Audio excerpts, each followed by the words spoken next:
Expedientes TVC. ¿Qué tal? ¿Cómo están? Qué gusto que nos acompañen de nuevo aquí en Expedientes TVC. Déjame decirle que hoy vamos a atacar un tema muy importante. Lo hemos atacado desde diferentes frentes aquí en Mega Noticias TVC. Es un tema, es una situación que nos preocupa a muchos mexicanos, que es el tema de la violencia de género, de la violencia contra las mujeres. Y hoy, para platicar de ello, tengo el gusto de recibir aquí en el estudio de Expedientes TVC a Carol Arriaga García. Ella es la secretaria nacional de Mujeres de Morena y aspirante, por supuesto, a la dirección del Instituto Nacional de las Mujeres de Mujeres. Carol, bienvenida. Muchas gracias. Un gusto tenerte aquí. Paco, muchas gracias. Encantada de estar contigo. De entrada, dime, a ver, ¿qué hace? ¿Por qué una Secretaría de Mujeres en Morena? ¿Qué es lo que hacen? ¿Qué hacemos desde el partido? Mira, desde el partido impulsamos la participación de las mujeres, ¿no? No hemos tenido nunca una presidenta de la República. Realmente gobernadoras hemos tenido muy pocas. Actualmente tenemos 3, ¿no? Tenemos por primera vez una secretaria de Gobernación. Tenemos por primera vez una secretaria de Gobernación. Tenemos ya logros, casi la paridad en la Cámara de Diputados, casi la paridad en la Cámara de Senadores, prácticamente ya un hecho. Sin embargo, en los municipios, el 28% aproximadamente de los municipios solo son encabezados por mujeres, el resto por hombres. A pesar de la paridad vertical, de la paridad horizontal y de la paridad transversal, aquí hay todo un tema. Sí, por supuesto. Hay todo un tema porque las mujeres no están avanzando en el municipio, en el territorio, y es donde más violencia sufren las mujeres. A ver, ayúdanos a entender al auditorio y por supuesto a mí. Estas 3 vertientes que acabas de mencionar y que las oímos y a ver, ¿qué es eso de paridad vertical, horizontal, transversal? Las explico. La paridad horizontal son 50% mujeres, 50% hombres. La paridad vertical es cuando hay listas y empieza presidenta municipal mujer, síndico hombre, primera regidora mujer, segunda hombre, y en escala, ¿no? Van intercalados. Exacto. Esa es la paridad vertical. Y la transversal, pues el INE ha sacado unos bloques de competitividad, ¿no? Les llama alta, media y baja competitividad. Y esta alta, media y baja competitividad se tiene que cumplir por partido político y por coalición. Pero lo cierto es que genera un poco de confusiones, no hay tanta claridad y que las mujeres suelen ser enviadas principalmente a los distritos con pocas posibilidades, ¿no? Y esto se ve reflejado en los resultados. Ahora se está hablando de una cuarta paridad que es la de alternancia. Entonces, si tú tuviste un candidato en la vez pasada hombre, ahora le toca en ese mismo lugar una mujer, ¿no? Y creo que esto generaría muchos cambios positivos, ¿no? O sea, y evitar los Juanitos y las Juanitas, y evitar los Juanitos y las Juanitas, ¿no? O evitar poner a las mujeres donde de veras no tienen tanta posibilidad. Entonces, se está impulsando esto, yo espero que se logre y que tengamos también la paridad por alternancia. Ya tenemos esta paridad vertical, paridad horizontal, paridad transversal y esta paridad por alternancia que no se ha dado y que puede tener efectos muy positivos para que las mujeres estemos representadas. No es importante que estemos ahí porque no puede haber democracia si no están representadas la población como está conformada, ¿no? O sea, somos más de la mitad de la población. Hay por ejemplo, un poco menos de 10% de población de personas con alguna discapacidad, un promedio similar de población indígena, pero lo cierto es que no las vemos ahí y lo natural es que en esa proporción estuvieran representadas en la Cámara de Diputados, en la Cámara de Senadores y en otras instancias, ¿no? Entonces, aquí no se trata un asunto de capacidades, ¿no? Porque a veces se cuestiona a las mujeres, es que no tienen las capacidades. Sí, eso no es una cuestión de género. Y es una cuestión de derechos, ¿no? De derechos, porque a veces también llegan hombres sin capacidades y no se les cuestiona, ¿no? Muchas veces, muchísimas veces, diría yo. No, y llegan, o sea, la verdad es que lo cierto es que en México no hemos tenido esta tradición de los méritos y no hemos tenido la tradición del compadrazgo, del amiguismo, del comadrazgo, de ser hija de, esposa de, novia de, pero no se toma en cuenta las propias credenciales que cada persona trae, ¿no? ¿Qué persona trae? A ver, dime tus credenciales. Buen punto. A ver, ¿qué has hecho? Platícanos. ¿Qué he hecho? Mira, yo soy abogada, tengo una especialidad en Derecho Internacional Público por la UNAM, una maestría en Derecho también por la UNAM. Trabajé en el Centro de Estudios para el Adelanto de las Mujeres y la Equidad de Género en la Cámara de Diputados. Fui abogada litigante, trabajé en el Instituto de Investigaciones Jurídicas de la UNAM. Ahí tuve el honor de trabajar de la mano con Jorge Carpizo y con Emilio Orrabaza. En las áreas de Derecho Constitucional y Derecho Internacional también estuve. Trabajé ahí en el núcleo multidisciplinario sobre el derecho a las mujeres a una vida libre de violencia. Fui la primera directora de Derechos Humanos en el Consejo de la Judicatura Federal. Y una de las cosas más bonitas que yo recuerdo en mi vida pues, académica y de formación fue cuando me fui a estudiar a Chile, me becó doña Cecilia Medina, que fue la primera mujer presidenta del Consejo de Naciones Unidas, del Comité de Naciones Unidas de los Derechos Humanos y de la Corte Interamericana, y fui a estudiar Derechos Humanos y Mujeres a Chile, ¿no? Con muchas mujeres de toda América Latina. Entonces fue una de las experiencias más maravillosas que me tocó vivir. Soy feminista desde niña, ¿no? ¿Por qué? ¿Por qué? Esa es una pregunta interesante, ¿no? La verdad es que si lo soy no es por casualidad, sino fue por la vida, ¿no? O sea, por la discriminación desde niña que me empezaban a hacer, ¿no? O sea, desde casa, los mandatos sociales por ser niña, el tener que atender o servir al hombre, ¿no? Sí. Entonces, a mí eso desde pequeña me indignó muchísimo y pues me hizo rebelde. Sí, ya lo traías me hizo rebelde. En la sangre. Sí, ya lo traías en la sangre. Ya lo traía en la sangre. Y eso lo llevas, por lo que me acabas de platicar de tus credenciales, lo llevas a lo largo de tu carrera, o sea, va marcando finalmente y hoy, bueno, secretaria nacional de Mujeres y aspirante a la dirección del INMujeres. O sea, sí. Ya está, además tienes 2 hijas, me estabas diciendo hace un momento. 2 hijas. O sea, todo está marcado. ¿Por qué querer ser directora de INMujeres? Pues porque mi causa, o sea, cada quien tiene una causa, una lucha, y mi lucha ha sido velar por los derechos de las mujeres, por visibilizarlos, porque muchas mujeres ni siquiera nos vemos a nosotras mismas como sujetas de derechos, ¿no? Nos han acostumbrado a vernos como objeto sexual, ¿no? O como un anexo de un hombre en algunos casos.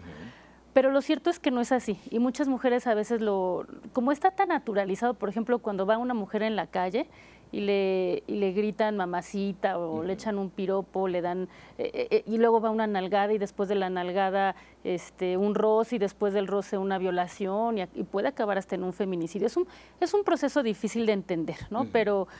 Pero lo cierto es que ahí está, y a veces las mujeres dicen, no, pues qué bonito, me echó un piropo, me silbó, ¿no?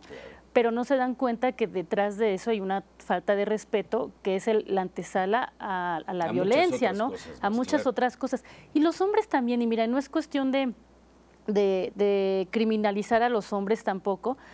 Este problema se tiene que atacar desde la raíz, tenemos que hablarlo con los hombres, ¿no? No se trata de una separación. La lucha por la igualdad no se puede dar solo por las mujeres, ¿no? El que los hombres estén presentes, que estemos hablando con ellos de estos temas es bien importante. Que lo entiendan y lo apoyen. Que lo entiendan y lo apoyen. Y además generar nuevos códigos de conducta, ¿no? Me explico. ¿Sabes esta campaña de Me Too, ¿no? Donde muchos hombres han sido acusados de acoso sexual y que ellos pues no se imaginaban que estaban siendo acosadores, ¿no? Entonces, creo que el problema aquí son esos códigos de conducta donde un no es entendido como un quizá o como un sí o como insiste, ¿no?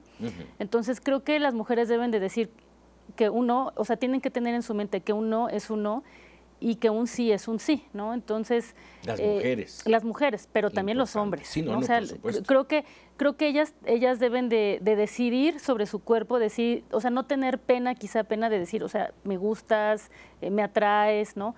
Dejar esta parte de cortejo que únicamente se ha permitido o visto socialmente bien cuando lo hace el hombre hacia la mujer y no la mujer hacia el hombre, para establecer un diálogo más claro y para evitar este tipo de problemas, ¿no? Aún así, expresando un no o un sí de manera clara y perfecta, no se soluciona el problema, porque el que es acosador, el que es violador, el que es abusador, con el sí o con el no lo va a hacer, lo va a perpetrar. Sí. ¿Cómo evitar ese tipo de situaciones? ¿Cómo prevenirlas? Sí, efectivamente. Mira, es una parte, ¿no? Esta es una parte importante, pero no lo es todo. Por supuesto que debe de haber sanciones, por supuesto que las mujeres deben saber cómo actuar. Mira, yo te cuento una experiencia que me pasó no hace mucho en el metro, ¿no? Yo andaba viajando en el metro y vi como una joven traía un vestido corto, entallado, y un señor cuando entró la miró de arriba abajo, sacó la lengua, se la saboreó, o sea, una cosa asquerosa, ¿no? Asquerosa. Y a mí me indignó tanto porque además yo también, cuando fui estudiante, bueno, me pasó cantidad de cosas, tremenda, en transporte público, en la calle, en todos lados, y yo no, mi reacción fue enfrentarlo, confrontarlo, gritarlo, y todo el vagón se volcó hacia él, todos lo miraron y él se sintió tan avergonzado que bajó la mirada y a la siguiente estación salió. Hasta luego, ¿no? Ahí me voy. Hasta luego, ahí me voy. Exactamente. Entonces, creo que las mujeres que tenemos alguna experiencia mayor debemos de cuidar a las mujeres más jóvenes, transmitir el conocimiento, ¿no? O sea, o la experiencia de el cómo actuar, el no quedarse calladas. Creo que es bien importante porque muchas mujeres se quedan calladas por pena, por el que dirán, porque es una situación bochornosa, porque a nadie le gusta estar siendo exhibida de esa manera. O por miedo a una reacción negativa. Vamos a hacer una pausa, Carol, y me gustaría regresar, tener una visión más clara de este tema de la violencia de género en México y que nos ayudes a entenderla. ¿Te parece? Sí, Vamos perfecto. a hacer un corte, no le cambie, estamos hablando de la violencia de género aquí en Expedientes TVC. Ya estamos de regreso aquí en Expedientes TVC platicando con Carol Arriaga, directora nacional de Mujeres en Morena y aspirante a la dirección de InMujeres. Bueno, a ver, Carol, dinos una cosa. ¿Cuál es la situación actual de la violencia de género en México? Fíjate, es muy buena tu pregunta, ¿no? Faltan más diagnósticos. Hay cifras que nos dan 7, 9 feminicidios, 11 feminicidios al día. Al día.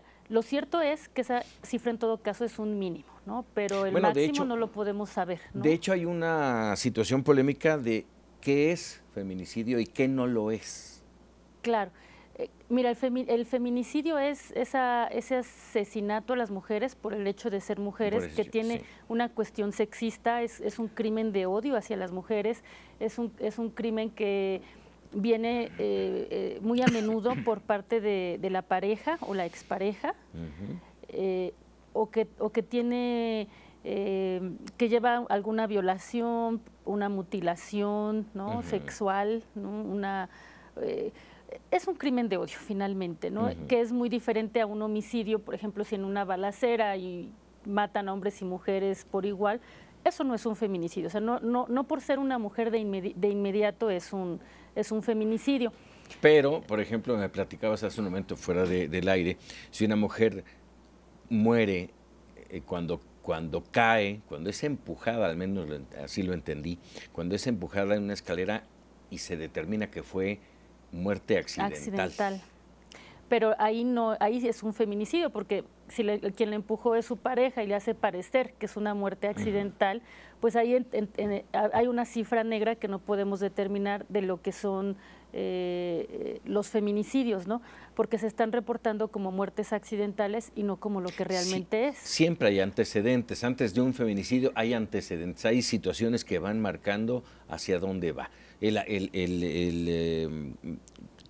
Mujeres golpeadas, abusadas, golpeadas psicológicamente, que no denuncian. Y la mayor parte de los delitos no son denunciados, ¿no? Por la impunidad, por la corrupción que hay en el Ministerio Público, ¿no? Que sí son instituciones que requieren de una fuerte sacudida para implementar una nueva política más humana, ¿no? Y más justa. Tenemos ese problema que los hacen parecer como muertes accidentales, homicidios que no lo son, o se reportan como muertes dolosas, asesinatos dolosos, cuando en realidad son feminicidios. Y entonces aquí cada estado tiene su propio concepto de tipificación del delito de feminicidio, y hay variaciones, ¿no? Entonces eso no permite tener una homogeneidad, ¿no?, que sí se requiere. Cuando llegamos a hablar de violencia de género, inmediatamente caemos en el tema del feminicidio. ¿Es el único delito a perseguir? ¿Es el único delito del que sufre la mujer? No, mira, la violencia puede ser violencia laboral, ¿no? Puede ser violencia comunitaria, pues está el acoso, el hostigamiento sexual, la violación, el estupro, ¿no? Hay muchos delitos de los cuales son especialmente víctimas las mujeres y van muy de la mano con esta cuestión sexual, ¿no? Pero también hay lesiones, bueno, hay infinidad de delitos que se pueden perseguir por razones sexistas hacia las mujeres, ¿no? Ahora, con la nueva administración estamos en tiempos de cambios y el feminicidio ya se inscribió como uno de los delitos graves. ¿Con eso se soluciona el tema? No, mira, yo creo que lo más importante es trabajarlo desde la prevención, ¿no? La prevención en la casa y la prevención en la escuela. Y a mí me parece muy importante ahora en el marco de la reforma educativa que en esta propuesta que presentó de la verdadera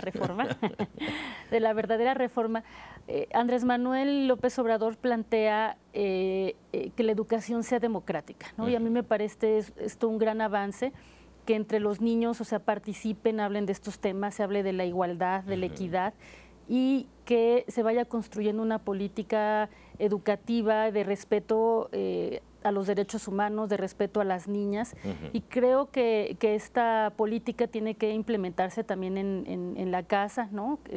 Crear relaciones intrafamiliares más equitativas, más igualitarias, más justas, más democráticas, para que podamos avanzar en el tema de la violencia y en el tema en general de la igualdad entre mujeres y hombres. Creo que lo principal es un tema de educación, porque el gran problema es cultural, ¿no? Y la forma de generar cambios verdaderos, cambios reales a mediano, largo plazo, pero realmente efectivos, está en el ámbito educativo, ¿no? Por supuesto, sin descuidar la parte de seguridad, la parte del combate a la corrupción, de combate a la pobreza, de la pacificación del país, de la reconstrucción del tejido social, que es muy importante, ¿no? Mira, otro de los grandes problemas que tenemos en México, pues es el embarazo adolescente. De hecho, yo pienso que los dos temas más urgentes ahora en la agenda de mujeres es justamente el feminicidio y por la otra parte el embarazo adolescente, ¿no? Entonces, cuando hay tantas formas de evitarlo, ¿no? Cuando hay tantas formas de evitarlo. Hoy tanta información.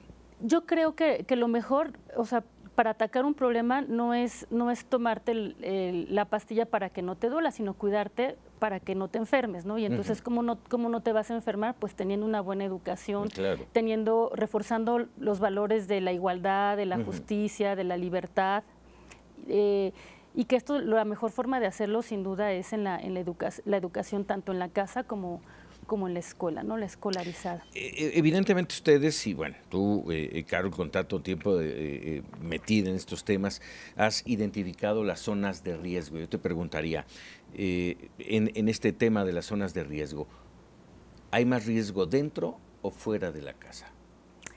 Fíjate que la mayor parte de los delitos hacia las mujeres se cometen dentro de la casa, o sea, las propias parejas, los hermanos, los tíos, ¿no? Son los que cometen más agresiones hacia las mujeres, ¿no? Que no son los únicos, ¿no? Tenemos tristes casos de acoso y hostigamiento, violación y feminicidios en el transporte público, ¿no? Creo que ese es un problema muy latente y que afecta principalmente a las mujeres jóvenes, ¿no? Hay un problema de seguridad muy fuerte, las mujeres pues viven temerosas y tenemos zonas con terribles cifras como Ecatepec, ¿no? Claro. Ya que tocaste el tema de Ecatepec, seguimos con las zonas de riesgo.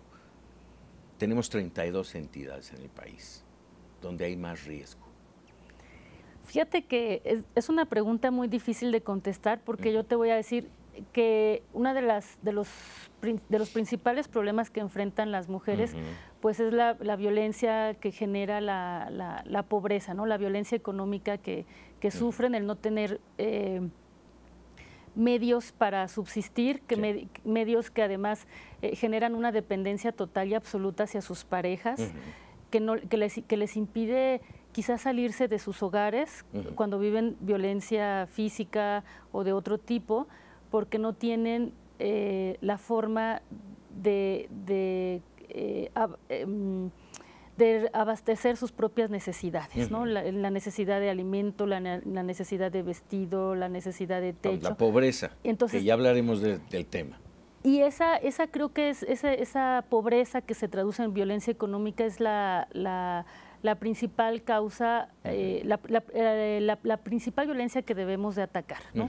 Porque si tú vas con las mujeres pescadoras, por ejemplo, de San Fernando, en Tamaulipas o de San Felipe, en Baja California, es el gran problema que ellas demandan es que no tienen medios económicos para subsistir. Si tú vas ahorita y platicas con las mujeres de Nayarit, bueno, el problema es exactamente el mismo y agravado por los huracanes.